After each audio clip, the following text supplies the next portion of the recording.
here with Coach Brooke. Brooke, congrats on the win. Can you just give us your overall thoughts on the game? Yeah, I thought a great environment today. Anytime we can have a group of kids in the building like that, they bring the energy. It's a different type of pitch, definitely from a regular crowd, but really excited for them to be able to see a game. And sometimes that's the only time that those kids will be able to come to a game.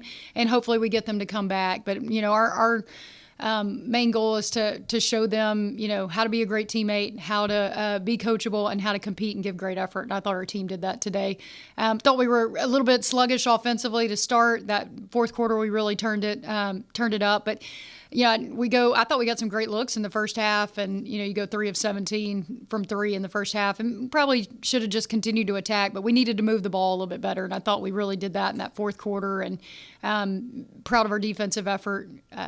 Anytime you get a former Lady Texter to come back to Ruston, we wanted to make sure that we tried to make that special for Erica, and she's meant a lot to this program. For me, she was a freshman my senior year, so excited to be able to see her, and we help each other out as much as we can and take care of each other, because once a Lady Texter, always a Lady Texter. But really proud of our group for finding a way to end the game the right way. And we went 29-9.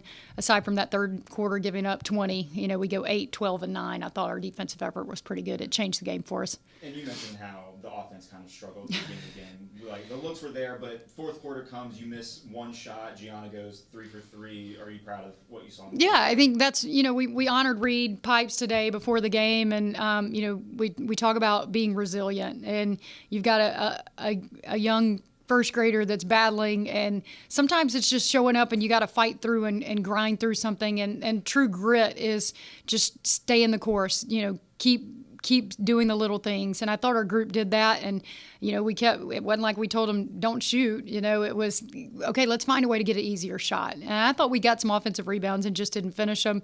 We missed some free throws early on. I think we started the game 2 of 5 from the line, but that's who G is. And we've tried to get her to a position on the floor where she can get those looks because of other people creating for her as well. And you trust that she's put in the work, and in those moments, that's when the work reveals itself.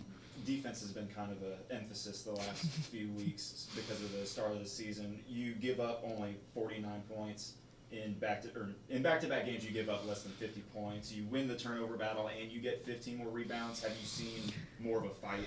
Yeah, absolutely. And it's get to position, play with an energy and an effort and a level of communication that we should be playing with. That's our standard, and we've cranked it up on them in practice these last couple of weeks. And as we've been in finals, now we're out of school, out of class for a little while, and that's been the emphasis. But it can't be 1 or 2 games. It's got to be every day, and that has to be what we hang our hat on, because when you do shoot 3 of 17 from 3 in the first half, you've got to be able to get stops.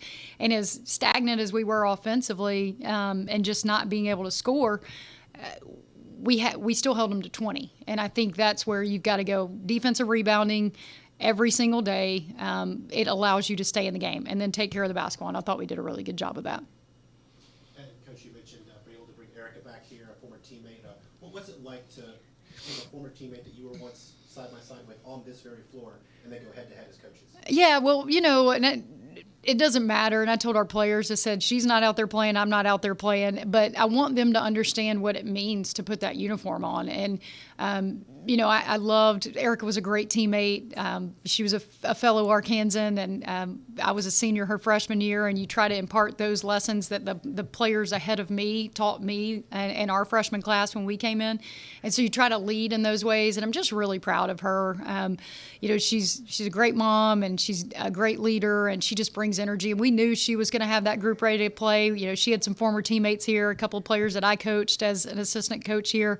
So it was great to have them back, and we knew that she would have them fired up, and we knew they'd play really hard for her. That's a team that went to Memphis and won. They've got a grit and a toughness, and it models who she was as a player and how she competes every day. And I'll be cheering for her, every game she plays, other than, if we ever play them again. So excited to be able to bring her back. And, we talked before the game, and, she said, I got emotional last night when I came in for practice. And because it matters and it means something. And today, in a world of a changing landscape in college athletics, where you see players stay 1 or 2 years somewhere and they're moving on to the next place, or we play people that have they're on their 4th school in 5 years, and it matters, and it matters to wear that jersey, and it matters to her, and just really proud of who she is and how she's got her team competing. All right, thank you, Coach. Actually, can you talk about the environment today, this education, what it meant to you and the players? Yeah, I think for us, anytime we get a group of young, impressionable school-age kids here, we want to try to make an impact and leave an impression of this is how you compete. We faced a little adversity. We didn't make some shots. Things didn't go our way. Do you break apart, or you come together as a group? And I think anytime we can model what that looks like, or and just have fun, like show some passion, enjoy the game that we work so hard that we get the opportunity to play. I think anytime we can do that, it's huge. Sometimes this may be the only game that some of those kids ever get to come to, and I want that experience to be special for them. And not only the ones that don't get to come back, the ones that do, like that they appreciate it too, and that they were a part of that. And it's a different kind of pitch.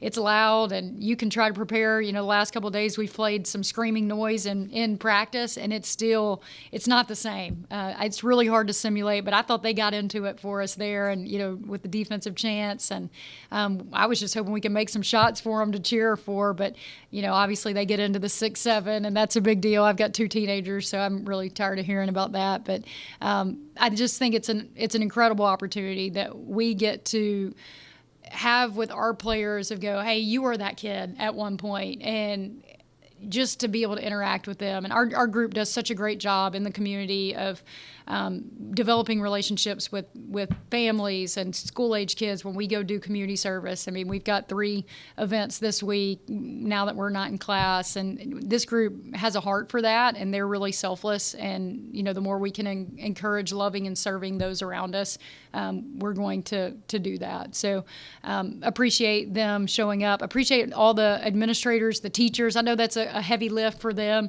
And we're so grateful for them to be able to make this Education Day game a special event.